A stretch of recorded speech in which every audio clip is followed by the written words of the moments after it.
في قرية صغيرة في مصر وبالتحديد في محافظة الدقهلية اتولد طفل مش عادي. طفل قدر انه يكون امام الدعاء، قدر انه يبقى فارس اللغة العربية الاول ومفسر القرآن الكريم اللي دخل قلوب الملايين والملايين اتعلقوا بيه. خلونا نعرف حكايته وازاي قدر انه يبقى من فلاح بسيط لحد ما وصل لدرجة وزير وخلى العالم كله يعرفه. بسم الله والحمد لله والصلاة والسلام على سيدنا محمد. السلام عليكم ورحمة الله، ازيكم عاملين ايه؟ ان شاء الله تكونوا بخير. معاكم حسين علي، والحلقة دي هنتكلم فيها عن واحد من اعظم العلماء اللي انجبتهم مصر، واحد من اعظم العلماء في تاريخ مصر والوطن العربي كله، وهو الشيخ محمد متولي الشعراوي، اللي مش بس أفنى حياته في العلم والدين، لكن أفنى حياته في إن هو يأثر في كل واحد يشوفه. الشيخ محمد متولي الشعراوي أثر فينا كلنا بلا استثناء. أكيد مفيش حد فينا ما تعلمش منه حاجة جديدة. فهمنا معاني القرآن الكريم اللي ما كناش فاهمينها بأسلوبه البسيط والمميز. الشيخ محمد متولي أو الشيخ الشعراوي زي ما بيقولوا اتولد في 15 إبريل سنة 1911 في محافظة الدقهلية، بالتحديد في قرية دكادوس. الشيخ الشعراوي ما كانش من عيلة غنية ماديا، لكنهم كانوا أغنياء بحبهم للعلم وتطلعهم لتعلم الدين أكتر. الشيخ الشعراوي من وهو صغير كان باين عليه النبوغ والذكاء، كان باين عليه حبه الشديد للعلم لدرجة ان هو حفظ القرآن الكريم كامل وهو عنده 11 سنة، ودي حاجة مستحيلة او صعبة على اي طفل صغير في السن ده. ولما بقى عنده 12 سنة دخل المعهد الازهري في الزقازيق، وكان باين تفوقه جدا وبالتحديد في اللغة العربية والشعر، وكمل مراحل دراسته كلها في المعهد، وكان محبوب جدا وسط زمايله لدرجة ان هم اختاروه ان يبقى رئيس اتحاد الطلاب ورئيس لجمعية الأدباء في الزقازيق.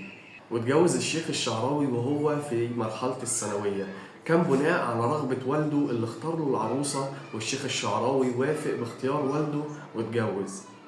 ووالده كان عنده طموح ان يدخل الشيخ الشعراوي الازهر الشريف في القاهره، لكن ده كان عكس رغبه الشيخ الشعراوي تماما. الشيخ الشعراوي كان عاوز يفضل وسط اخواته وسط ارضه ويزرع الارض وما يخرجش من بلده. لكن والده كان مصمم ان لازم الشيخ الشعراوي يخش الازهر الشريف في القاهره. فالشيخ الشعراوي ووالده نزلوا القاهره علشان يشوفوا مكان السكن اللي هيسكن فيه الشيخ الشعراوي علشان يخش الازهر الشريف في القاهره. فالشيخ الشعراوي قال يتحايل كده على والده علشان والده يغير رايه ويرجع معاه البلد. فالشيخ الشعراوي قال له احنا عاوزين نشتري المقررات الدراسيه بتاعتي، فتعالى نروح نشتريها من مكتبة كذا. صاحب المكتبة ده كان اسمه عم محمد. فالشيخ الشعراوي راح قال له يا عم محمد أنا عاوز الكتاب ده والكتاب ده. الشيخ الشعراوي بدأ ينقي أكبر كتب موجودة، والكتب اللي باين عليها إن هي غالية، لدرجة إن هم عبوا كمية كتب كبيرة، لدرجة إن هم شافوا عربية علشان ينقلوها. فالشيخ الشعراوي منتظر إن والده يقول له يا ابني إحنا مش هنقدر على المصاريف دي لأن حالهم على قدهم، مش هنقدر على المصاريف دي، تعالى نرجع بلدنا وخلاص نتخلى عن الحلم اللي أنا بحلم بيه. لكن على مين؟ والده كان مصمم ومصر بطريقة رهيبة إن يكمل. فوالده فعلا دفع الفلوس بتاعة الكتب وخدها، حملوها على عربية ووداها لمكان السكن. والشيخ الشعراوي بيقول إنه هو بيوصل والده لمحطة القطر علشان والده يرجع البلد والشيخ الشعراوي هيفضل في السكن. والده بصله وقال له ما تفكرش إن أبوك مغفل، والدك أنا عارف إن المقررات الدراسية بتاعتك مش كل الكتب دي، بس يا ابني ربنا ينفعك بالكتب دي. ودي كانت نقطة تحول رهيبة في حياة الشيخ الشعراوي. الشيخ الشعراوي أصر إن لازم يتعلم كل اللي موجود في الكتب دي، وبدأ يتعلم فيهم. والشيخ الشعراوي دخل كلية اللغة العربية في جامعة الأزهر وتخرج منها سنة 1943. زي ما قلنا إن هو كان متفوق جدا في اللغة العربية، وكان ده ليه أثر كبير في تفسيره للقرآن الكريم. والشيخ الشعراوي بعد ما اتخرج من الكلية اشتغل مدرس لغة عربية في المعاهد الأزهرية في اسكندرية وطنطا والزقازيق، وكان متميز جدا بأسلوبه البسيط والسهل اللي بيوصل المعلومة لأبسط طالب عنده. والشيخ الشعراوي سافر السعودية واشتغل أستاذ في الشريعة جامعة أم القرى بمكة المكرمة، وكان لازم يدرس مادة العقائد رغم إن هو متخصص في اللغة، وده كان شكل صعوبة شوية. لكن الشيخ الشعراوي قدر إن يثبت نفسه في الشريعة والعقائد، وبقى من أحسن المدرسين هناك. ولما رجع القاهرة اتعين مدير لمكتب شيخ الأزهر الشريف. الشيخ الشعراوي كان ليه أسلوب مميز، في البساطة وشرح وتوصيل المعلومة بكل بساطة، وكان دايما بيخش قلوب الناس بسهولة. وتميزت محاضراته بالتلقائية وبالبساطة وبالتفاعل مع الجمهور. كان بيقعد مع الجمهور كده يتكلم معاهم، يخليهم يشاركوا في المحاضرات بتاعته. الشيخ الشعراوي كان بدأ يعمل برنامج على التلفزيون يفسر فيه القرآن الكريم، وكان متميز زي ما احنا قلنا بالبساطة.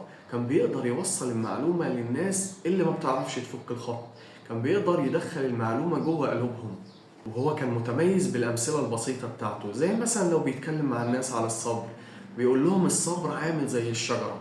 انت هتزرع شجرة ومش هتكبر على طول، لا، انت بتسقيها وتفضل تصبر تصبر تصبر، الزرعة تكبر تكبر تكبر لحد ما تبقى شجرة كبيرة. فكان متميز بالأسلوب الفريد من نوعه. وسنة 1976 الشيخ الشعراوي اتعين وزير للأوقاف ولشؤون الأزهر. وخلال فترة وزارته عمل حاجات مهمة كتير، زي مثلا إن هو بدأ يطور في المساجد، بدأ ينشر الدعوة على مستوى أكبر، وطور الأزهر الشريف وقدم العديد من الخدمات في مساجد مصر. الشيخ الشعراوي كان ليه إنجازات كتير، ومن ضمنها كتابة الكتب. ساب لنا كتب كتيرة عن تفسير القرآن الكريم وعن شرح المعاني، ومن أشهر كتبه خواطر حول القرآن الكريم ومعجزات القرآن. ده غير إنه ساب لينا محاضرات كتير ودروس دينية متسجلة وموجودة في كل مكان. الشيخ الشعراوي حصل على جوائز كتير، من ضمنها وسام الاستحقاق من الدرجة الأولى، ووسام الجمهورية من الطبقة الأولى، وحصل على الدكتوراه فخرية من جامعتين المنصورة والمنوفية، وحصل على تكريمات كتيرة جدا من جميع الدول الإسلامية. ده غير إنه اتكرم أكتر من مرة في عديد من الاحتفالات الإسلامية لخدمته للدين الإسلامي ولخدمته للمسلمين. وتوفى الشيخ الشعراوي في 17 يونيو سنة 1998، وترك وراه تراث كبير من العلم، وحضر جنازته ملايين من الناس، وكان يوم حزين على كل المسلمين، واتدفن في قريته على حسب وصيته. ودي كانت خسارة كبيرة للعالم الإسلامي، بحيث إن احنا فقدنا عالم كبير يقدر يوصل لنا المعلومة بكل بساطة. لكن هو أكيد في مكان أحسن، وهو ترك لينا كتير من المحاضرات والدروس الدينية اللي نقدر نسمعها لحد الآن، وبتتعرض كل يوم سواء على التلفزيون أو على السوشيال ميديا. والشيخ الشعراوي من أبرز الشخصيات في القرن العشرين اللي مازال تأثيره ممتد لحد الآن. لحد الآن احنا بنحب نسمعه، بنحب نتفرج على فيديوهاته، بنحب نتعلم منه معلومات كتير، بنحب نسمعه وهو بيفسر القرآن الكريم وبيوصل لنا المعلومة بشكل بسيط وسلس. زي ما احنا عارفين، خواطر الشيخ الشعراوي من أكبر البرامج شهرة واللي بنسمعها لحد دلوقتي. الشيخ الشعراوي مش بس كان عالم، لا، ده كان معلم ومرشد لينا. كان بيعلمنا إن القرآن الكريم مش بس كتاب لمجرد إن احنا نقرأه، لكن علمنا إن القرآن الكريم منهج للحياة لازم نفهمه ونعيش بيه. الشيخ الشعراوي ترك لينا تراث من العلم والمواقف الإنسانية اللي ما نقدرش ننساها، وهو بصراحة كان مثال حي للصبر والإصرار والتمسك بالإيمان وبالدين. وتعلمنا منه إن إحنا لازم نصر ونفضل ماشيين في طريق ربنا، وإن شاء الله الفرج كده كده هيجي حتى لو مرينا بأصعب الظروف. بصراحة قصة حياة الشيخ الشعراوي مليانة أحداث أكبر من كده بكتير، لأن كان ليه تدخلات في كل حاجة حتى في السياسة. الشيخ الشعراوي لازم نتعلم من قصته الإصرار والصبر، ولازم نفضل ماشيين في طريق ربنا وما ننحنيش عن طريق ربنا أبدا، ونخلينا واثقين فيه. وما تنسوش تدعوا له بالرحمة وتدعوا لنا بالهداية وصلاح الحال. وأخيرا وصلنا لنهاية الحلقة. لو الحلقة عجبتكم يا ريت تنزلوا تدوسوا لايك، تكتبوا كومنت بالحلقة الجاية عاوزينها تبقى عن إيه، وتشتركوا في القناة، وإن شاء الله الحلقات الجاية تبقى أحسن. السلام عليكم.